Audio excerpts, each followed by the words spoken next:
এই খেতে তো ঘাস কেন তোমার? এই ঘাস বেঁধে গিয়েছে, ধানের রুইত বলে ঘাস বেঁধে গিয়েছে।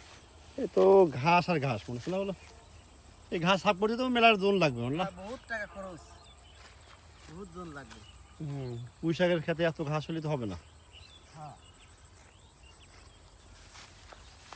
দেখি আর ঘাস কাটতে আছে গরুর খাওয়াবা। হ্যাঁ ঘাস কাটবা গরু খাবো। পুঁই শাকের বাঁধ কবে দিবা তুমি এটা? এই দেখি কাল পরশু দেবো। মনে হচ্ছে লাভ হয়ে গেছে পুঁই শাক মনে হচ্ছে। লাভ হয়ে গেছে।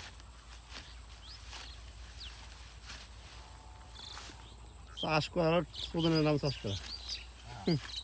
চাকরিজীবীরা বসে বসে ইনকাম করে টাকা পায়, আর চাষিরা মনে করে একদম সেটা ভেঙে যায় একবারে।